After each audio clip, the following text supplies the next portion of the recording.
Guys तो finally AEW के इस हफ्ते का डायनामाइट शो ओवर हो चुका है और एईडब्ल्यू के इस हफ्ते का डायनामाइट शो आर्गुबली एईडब्ल्यू के 2024 का अब तक का सबसे जबरदस्त डायनामाइट था, क्योंकि एईडब्ल्यू के आज हुए डायनामाइट शो के ऊपर टोनी खान ने उनकी मेजर अनाउंसमेंट कर दी है। एईडब्ल्यू के आज हुए डायनामाइट शो के ऊपर रेवोल्यूशन पेपर व्यू पर वर्ल्ड टाइटल मैच कंफर्म हो चुका है और एईडब्ल्यू के आज हुए डायनामाइट शो के ऊपर स्टिंग फाइनली एईडब्ल्यू पर चैंपियन बन चुके हैं। तो गाइस इसीलिए अगर आपको जानना है कि एईडब्ल्यू के आज हुए डायनामाइट शो के ऊपर हमें ओवरऑल क्या कुछ चीजें देखने को मिली और कैसा रहा एईडब्ल्यू के इस हफ्ते का वेडनेसडे नाइट डायनामाइट शो, तो गाइस इस वीडियो को एंड तक जरूर देखना। वेल गाइस यहाँ पर डायनामाइट के रिव्यू को शुरू करने से पहले मैं आप लोग को बताना चाहूंगा कि एईडब्ल्यू के आज हुए डायनामाइट शो के ऊपर 2024 में एईडब्ल्यू के ऊपर हाईएस्ट क्राउड थी और जैसा कि मैंने आप लोग को लास्ट वीक ही कहा था, एईडब्ल्यू के इस हफ्ते डायनामाइट शो के ऊपर 5200 लोग अरीना के अंदर मौजूद थे और गाइस यहाँ पर करीबन 2 से 3 महीनों में ये पहली बार हुआ है जब एईडब्ल्यू के डायनामाइट शो के ऊपर 5000 से ज्यादा लोग अरीना के अंदर मौजूद हो। और गाइस डेफिनेटली अटेंडेंस के मामले में फिनिक्स एरिजोना में एईडब्ल्यू का आज वाला डायनामाइट शो काफी ज्यादा सक्सेसफुल रहा है। बट गाइस बात करें यहाँ पर शो के ओपनिंग की, तो आज यहाँ पर एईडब्ल्यू डायनामाइट के ओपनिंग के ऊपर हमें बेसिकली एईडब्ल्यू की वर्ल्ड चैंपियनशिप के नंबर 1 कंटेंडर मैच स्वर्ग शिगलैंड वर्सेस हैंगमैन एडम पेज देखने को मिलता है। और ये बात कहने में कोई भी शक नहीं है कि स्वर्ग और हैंगमैन एडम पेज का ये मैच 2024 में एईडब्ल्यू के match of the world contender बनने की काबिलियत रखता है, क्योंकि आज यहाँ पर स्वर्ग और हैंगमैन के बीच में हमें यहाँ पर करीबन 30 मिनट का लंबा मैच देखने को मिलता है और इन दोनों के इस मैच के अंदर आज यहाँ पर किसी तरह की कोई भी इंटरफेरेंस नहीं होती है। वेल गाइस 25 मिनट तक back and fourth brutal match के बाद जब यहाँ पर 25 मिनट के बाद स्वर्ग यहाँ पर इस मैच के अंदर काफी थक गए होते गए, तो गाइस प्रिंस नाना रिंग साइड एरिया पर अराइव होते गए। बट गाइस नाना यहाँ पर मैच में ज्यादा कुछ इंटरफियर ना करके बल्कि सिर्फ यहाँ पर स्वर्ग को मोटिवेट करते गए और इसके बाद मैच के एंडिंग के ऊपर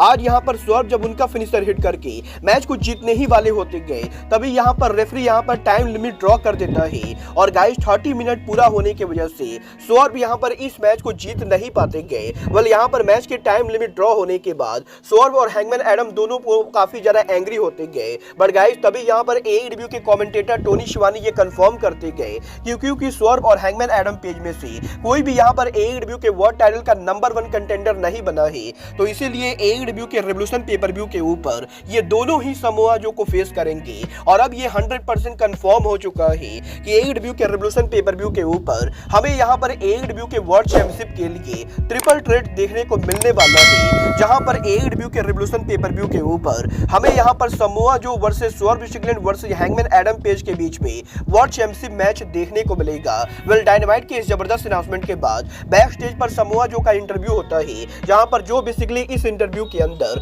हैंगमैन एडम पेज और स्वर्ग दोनों को वार्निंग देते गए। इसके बाद एईडब्ल्यू के डायनामाइट शो के ऊपर डियोना पुराजो एईडब्ल्यू डायनामाइट पर अराइव होती गए और वो यहाँ पर एईडब्ल्यू के कमेंट्री टेबल को ज्वाइन करती गए। तो वहीं एईडब्ल्यू की वुमेन चैंपियन टोनी स्टॉर्म आज डायनामाइट शो के ऊपर हमें यहाँ पर रेड वेलवेट को फेस करते हुए दिखाई देते गए, जहाँ पर स्टॉर्म और रेड वेलवेट के इस मैच के अंदर लगभग यहाँ पर पूरे मैच के अंदर स्टॉर्म यहाँ पर इस मैच को डोमिनेट करती गए और मैच के एंडिंग के ऊपर टोनी स्टॉर्म इस मैच को आराम से जीत जाती गए। जहाँ पर मैच के ओवर होने के बाद हमें यहाँ पर डियोना पुराजो रिंग के अंदर आते हुए दिखाई देती गए और डियोना पुराजो और टोनी स्टॉर्म के बीच में एक बार फिर से हीटेड कन्फ्रंटेशन होता है। बट इसके बाद एईडब्ल्यू के बैक स्टेज के ऊपर रूनी पकेट हमें यहाँ पर ट्रेंट बरेटा, चक टेलर और रॉकी रोमेरो के साथ देखने को मिलती गए, जहां पर ऑरेंज कैसिडी उनके इस इंटरव्यू सेगमेंट के अंदर एईडब्ल्यू के कोलिजन पर अपकमिंग तोमोहिरो इसी के साथ उनके मैच को लेकर बात करते गए। बट गाइस इसके बाद एईडब्ल्यू के डायनामाइट शो के ऊपर आज हमें यहाँ पर John Moxley, Bryan and Claudio कॉस्टेग्नोली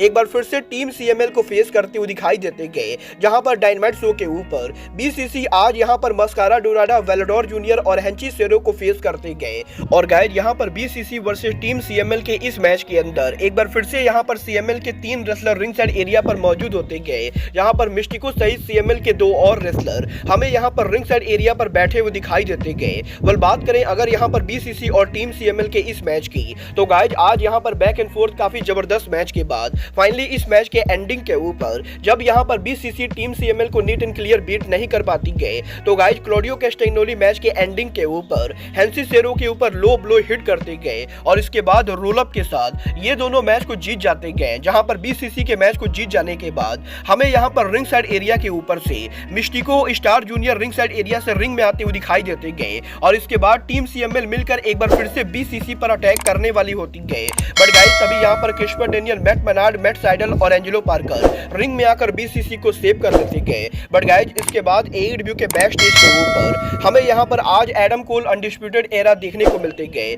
जहाँ पर एडम कोल और अनडिस्प्यूटेड किंगडम हमें यहाँ पर चक टेलर पर अटैक करते हुए दिखाई देते गए। बट गाइस इसके बाद फाइनली डायनामाइट शो के ऊपर टोनी खान आज उनकी बिग अनाउंसमेंट करते गए और जैसा कि मैं आपको पिछले 2 हफ्तों से बोल रहा था, टोनी खान की ये बिग अनाउंसमेंट और कुछ नहीं बल्कि TD गार्डन में AEW का डायनामाइट शो है। और गाइस टोनी खान ने इस चीज को कंफर्म कर दिया है कि 13 मार्च को AEW कंपनी TD गार्डन के अंदर उनका रिटर्न करेगी और 13 मार्च को AEW का ये जो डायनामाइट होने वाला है ये यहाँ पर AEW का नॉर्मल डायनामाइट ना होगी बल्कि AEW का बिग बिजनेस स्पेशल डायनामाइट होने वाला है। और गाइस जैसे यहाँ पर आज से करीबन 2 साल पहले AEW ने CM पंक के डेब्यू के लिए AEW रैम्पेज को स्पेशल फर्स्ट डांस कहा था, उसी तरीके से कुछ AEW के अंदर अब यहाँ पर मर्सिडीज मोन के डेब्यू के लिए AEW डायनामाइट को AEW कंपनी बिग बिजनेस नाम से प्रमोट कर रही है। और गाइस देखना बहुत ही दिलचस्प होने वाला है कि मर्सिडीज मोन के डेब्यू के लिए AEW TD गार्डन में कम से कम 10,000 टिकट सोल्ड आउट कर पाती है या नहीं।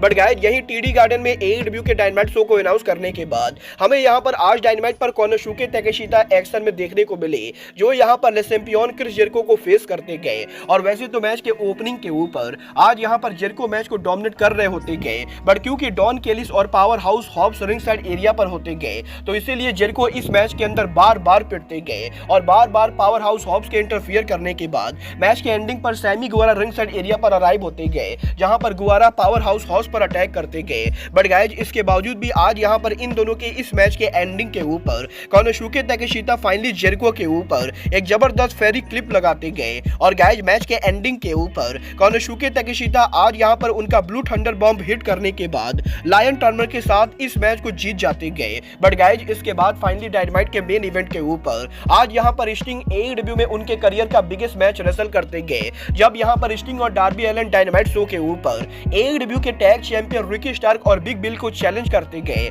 और आज यहाँ पर स्टिंग के AEW में पहले चैंपियनशिप मैच के लिए हमें यहाँ पर रिंग साइड के ऊपर स्टिंग के दोनों सन देखने को मिलते गए। वेल बात करें अगर यहाँ पर इस मैच की तो क्योंकि ये match normal tag team championship ना होगी बल्कि टोर्नाडो मैच था, तो गाइस यहाँ पर पूरे मैच के दौरान आज यहाँ पर स्टिंग और डार्बी एलन दोनों एक्शन में होते गए और बैक एंड फोर्थ काफी शानदार मैच के बाद फाइनली मैच के एंडिंग के ऊपर डार्बी एलन यहाँ पर बिग बिल को रिंग साइड एरिया पर चोक करते गए, तो वहीं स्टिंग रिकी स्टार्क के ऊपर उनका स्कॉर्पियन स्प्लैश हिट करके इस मैच को नीट एंड क्लियर जीत जाते गए। और फाइनली AEW डायनामाइट के मेन इवेंट के ऊपर स्टिंग और डार्बी एलन बन जाते हैं AEW के brand new tag team champion, जहां पर इन दोनों के टाइटल को जीतने के बाद स्टिंग के सन हमें यहां पर रिंग के अंदर आते हुए दिखाई देते गए और शो के एंडिंग पर हैप्पी सेलिब्रेशन चल ही रहा होता है। तभी सडनली यंग बक्स अरीना में अराइव हो जाते गए और Young Bucks Sting Darby Allin के साथ साथ स्टिंग के सन को भी बुरी तरह से बेसबॉल बैट से बीट डाउन कर देते गए और शो के एंडिंग के ऊपर यंग बक्स के बेसबॉल बैट से अटैक करने की वजह से